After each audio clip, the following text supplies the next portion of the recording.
Hi, I'm Debbie Wong. I'm an applications instructor with New Horizons. I'm here today to share a tip with you to help you work more efficiently in PowerPoint.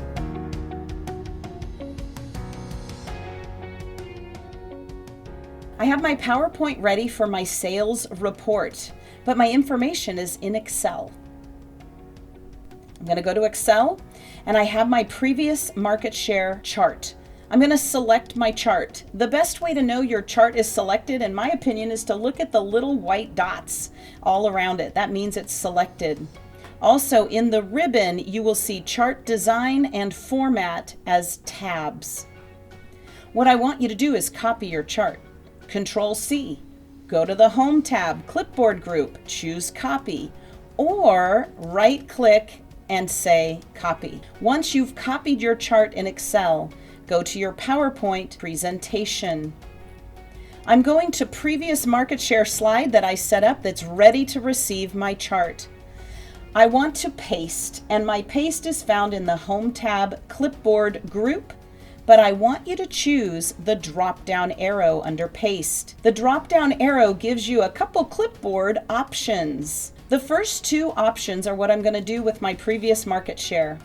I can either use destination theme or keep source formatting. Using destination theme will change the colors and match my PowerPoint theme. If I use keep source formatting, the chart will look the same way it did in Excel. This time I'm going to choose keep source formatting. There's my chart. It looks like it did in Excel, ready to go and give this part of my presentation. Now I need my second chart. I'm going to go back to Excel and find my projected market share chart. I'm going to select it. There's my little white dots. And I'm going to copy. Control-C, Home Clipboard, or right-click and copy. Going back to PowerPoint into my projected market share slide. This time I'm going to use the paste option when I right-click in my window. I'm going to choose the third or fourth clipboard. The third clipboard uses destination theme. That means the colors will match the theme of my PowerPoint. The fourth clipboard keeps source formatting, and it will look the same as it did when it was in Excel. These two clipboards have a link on them. I'm going to paste this one as destination theme and link. Now that might not show you anything right here, but when you close this file and open it later for your presentation, if your Excel data has changed, it will show up right here in your PowerPoint. When you open PowerPoint, it'll ask to update links. Let me show you briefly what I'm talking about. If you go to Excel, change the division between the two pieces to 40-60. When I go back to PowerPoint, you'll also see the chart has changed. It is a link. Now be careful not to move that Excel document because it will break the link and it won't be able to update the information.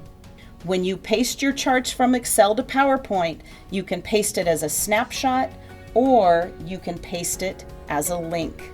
Both great options for a great presentation. In the Microsoft PowerPoint 365 Part 2 course, you will learn customizing design templates, adding tables, adding charts, working with media, building advanced transitions and animations, collaborating on a presentation, customizing presentation delivery, modifying presentation navigation, securing and distributing a presentation. Today's tip was from the New Horizons Microsoft PowerPoint Part 2 course. If you found this tip useful and you'd like to see more, click the like button below and subscribe. If you're interested in taking this course, click the link below in the description. I look forward to seeing you in class.